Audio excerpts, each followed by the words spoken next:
Another big story that we're following tonight is Britt Reid, the son of Chiefs head coach Andy Reid, who was released on bond today, charged with driving while intoxicated. Tonight, we're taking an in-depth look at the charges and the future in this case.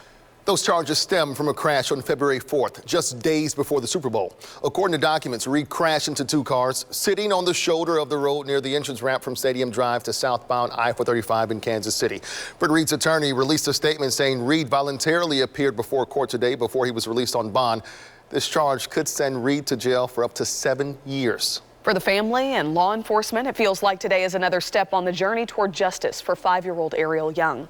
I sat down exclusively with the Jackson County prosecutor because I have the same questions many of you likely do. Why did it take 2 months to charge Britt Reid? Was he drinking at Arrowhead? And does she believe a maximum sentence of up to 7 years is enough? When it comes to the Britt Reid case, I think there's a lot of people asking what took so long.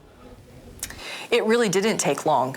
This is simply these investigations go down this course. After the crash that crushed both the car and the hearts of Ariel Young's family. The family has been pushing and been wondering, when these charges were going to be filed, and it is a relief for them that these charges have been filed. As we look at kind of the road that Ariel still has ahead, this community has a lot of concern about that little girl, how she's doing.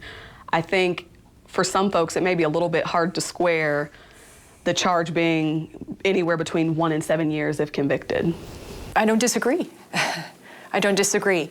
But this is the highest charge I can level under Missouri law for the facts and circumstances that I have for this case. Do you know whether or not Britt Reid was drinking at Arrowhead Stadium at the complex? That's a fine question.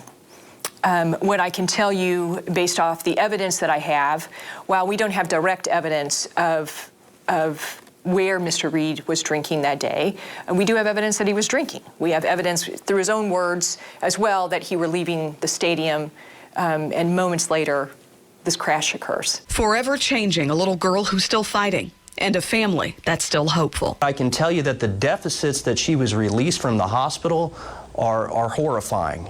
She still cannot walk, she still cannot talk, and she still cannot feed herself. No amount of punishment is ever going to make anyone happy about what the result is, and that is Ariel. And Ariel sustained and will endure a traumatic brain injury for the rest of her life. What is your message to Ariel's family? We want them to focus on getting Ariel well, her healing.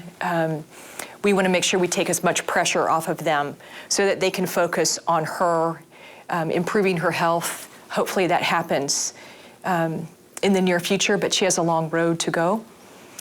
And let us worry about this. We're going to carry this as professionals, and we want justice for her. That's a relief to them. It's by no means over for the family. This is one step in a long pursuit of justice.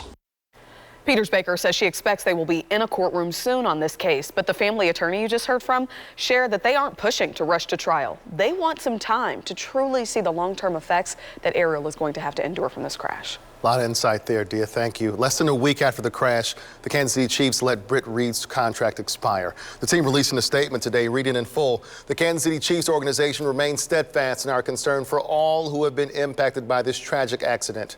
Our prayers are focused on Ariel's continued healing and recovery.